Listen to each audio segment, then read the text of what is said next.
Discussion mango పైన చేసిన తర్వాత డౌట్ ఏదైనా ఉంటే ఆఖరిలో మనం పెట్టుకుంటాం. ఇప్పుడు మేము ఒక చిన్న విన్నతి, మొబైల్ అందుకొని మీరు సైలెంట్ మోడ్లో పెడితే హాఫ్ అన్ అవర్లో కనెక్ట్ చేస్తాం. ఓకే, చూడండి, ఈ రాయలిస్ టాటా కంపెనీ తన 105 కన్సర్న్స్ ఉంటుంది, 105 బ్రాంచెస్ ఉంటుంది. దాంట్లో ఒకటి రైతులతో కనెక్టివిటీ ఉండేది ఈ రాయలిస్ ఇండియా. నిన్న వాట్సాప్ మీన్స్ ఎమ్మెల్యే గారు పంపించేదాన్ని నేను కూడా చూశాను. దాంట్లో ఆయన అద్భుతంగా మీకు చెప్పడం వల్ల ఈ మీటింగ్ ఇంపార్టెన్స్, ర్యాలీస్ ఎలా, టాటా కంపెనీ ఎలా మాకు ఎక్కువ సార్ చెప్పారు. సో మేము దానికి మా కంపెనీ తరఫు ధన్యవాదాలు సార్. ఈరోజు మీరు ఎక్స్పెక్ట్ చేయొచ్చు, మ్యాంగోలో ఈల్డ్ తెప్పించుకోవడానికి కంపెనీ ఒక ఉత్పత్తులు, కంపెనీ ఒక కెమికల్స్ మాత్రమే కారణం, దాన్ని పెట్టి మనం ఈల్డ్ తీసుకోవచ్చు మీరు అనుకుంటారు. కానీ అదే రాంగ్. ఎందుకు రాంగ్? ఈ మ్యాంగోని ఐపీఎం కాన్సెప్ట్లో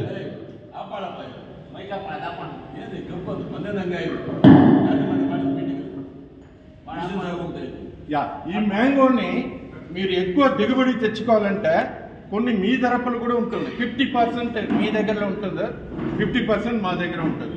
మీ దగ్గర ఉన్న 50% ఏంటి ఫస్ట్ చూద్దాం.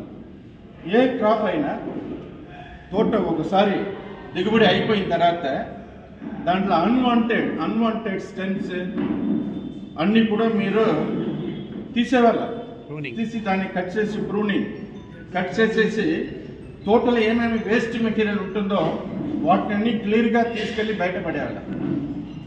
అంటే కాపు అయిపోయిన తర్వాత ఎండిపోయిన మొక్కలు, ఎండిపోయిన అన్వాంటెడ్ థింగ్స్ అన్ని స్టెమ్స్ అన్ని కట్ చేసి కింద ఉండే అన్నీ కూడా తీసుకెళ్ళి బయటపడాలి. నెంబర్ 1.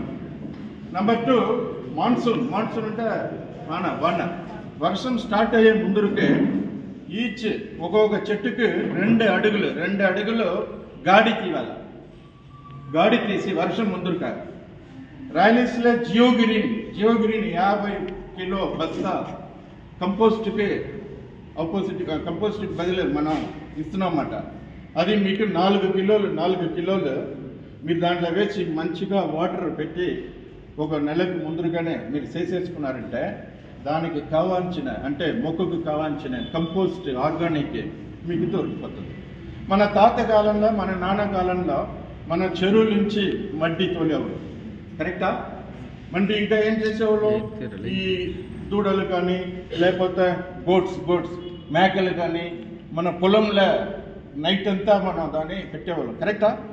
ఇంకా ఫారెస్ట్ నుంచి లేకపోతే మౌంటైన్ నుంచి చిన్న ఆకులు ఇవన్నీ కట్ చేసి తీసుకొచ్చి పొలంలో వేసి ఫర్టిలైజ్ చేసేవాళ్ళం, కరెక్టా? ఇవన్నీ ఎందుకు పెద్దలు చేశారంటే కార్బన్ నైట్రోజన్ 1 to 20% ఉంటానే మనం పెట్టే ఎన్పికే ఎరువుల్ని క్రాప్ కానీ, మొక్కలు కానీ, చెట్లు కానీ, మాను కానీ తీసుకుంటుంది. ఇది మనకు పెద్దలు మనకు చెప్పమని వెళ్ళిపోయారు, అది మర్చిపోయాం మనం. ఆ కార్బన్ 1:20 రావాలంటే మనం ఇప్పుడు కంపోస్ట్ ఎరువు వేయాలా. కంపోస్ట్ ఎరువు దొరకకపోతే ఈ ర్యాలీస్ నుంచి వచ్చే జియోగ్రీన్ అనే అద్భుతమైన కంపోస్ట్ 4 కిలోలు ఒక చెట్టుకే మాన్సూన్కి ముందుగా పెట్టుకోవాలి.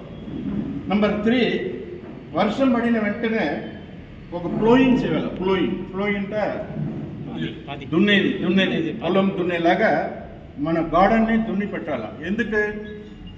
ప్రీవియస్ క్రాప్ అంటే ముందు క్రాప్లో మీకు పురుగులు కానీ, బీటిల్స్ కానీ, వీవిల్స్ కానీ, ఆమిస్ వేసే పురుగులు కానీ గుడ్డలు పెడుతూ ఆ థిక్ స్టోన్ ఉండే ఆ పురుగులు కింద ఉండిపోతుంది.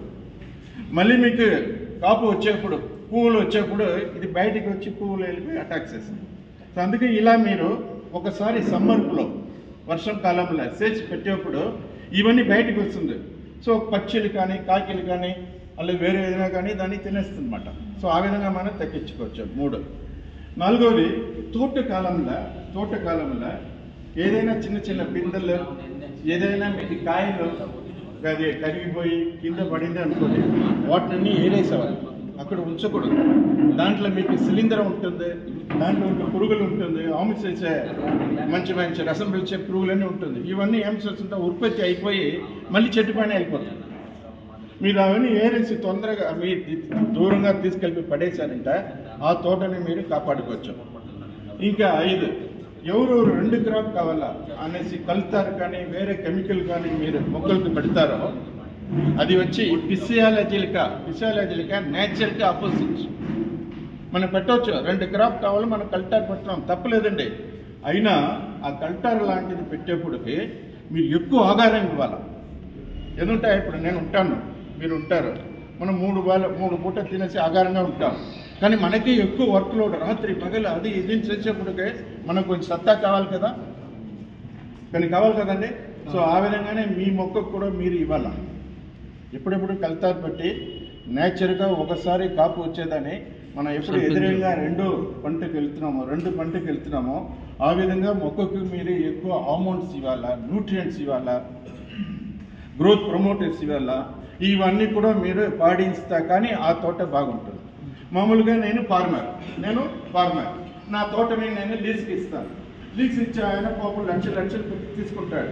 సో ఆయనకి ఏమది ఎమర్జెన్సీ ఏంటి, నేను ఎలాగైనా 2 పంట తీసుకోవాలా, ఎక్కువ తీవాలా అని అనుకుంటాడు. ఆయన తప్పలేదు, ఎందుకంటే ఆయన డబ్బు ఇచ్చాడు తోటకి.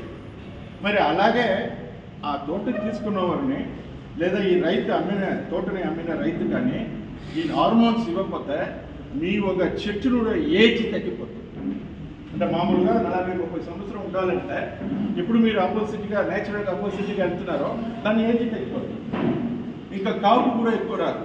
సో ఇది బ్యాలెన్స్ ఇవ్వాలి. ఈ బ్యాలెన్స్ చేయడానికి న్యూట్రియంట్స్ అవసరం. 5, 6వది ఎప్పుడు ఏదైనా ఈ సంవత్సరం నా తోటలో నా కాయ పన్నే నల్లగా మచ్చలు వచ్చింది, నల్లగా ప్రాబ్లం వస్తుందో అనుకుంటే మీరు ఏం చేయాలంటే ఆ తోటలో ఆ చెట్టులో చూడండి, ఆ బ్రాంచెస్ పైన కానివ్వండి, స్టెమ్స్ పైన కానివ్వండి, మీకు ఇంత అన్వాంటెడ్ నల్లగా మచ్చలు, పెద్ద మచ్చలు ఉంటుంది. వాటిని అన్ని క్లియర్ చేయాలి. ఇది వచ్చి మీ పిల్లలు లాంటిది. చెట్లు అనేది మీ పిల్లలు లాంటిది. మీ పిల్లల్ని మీరు పోషించకపోతే ఎవరు పోషిస్తారు? మరి దిగుబడి మాత్రం కావాలనుకుంటారు, మరి కంపెనీ వాళ్ళ మందులు ఒకటే సరిపోతుంది అనుకుంటారు. అది తప్పు. రోజుకి మీ తోటకి వెళ్ళాలా, మీ తోటని ఒక రౌండ్ వేయాలా, దాన్ని ఏం జరుగుతుంది చూడాలి, అక్కడక్కడ మీకు ఏదైనా ఉంటే ప్రూనింగ్ చేయాలి.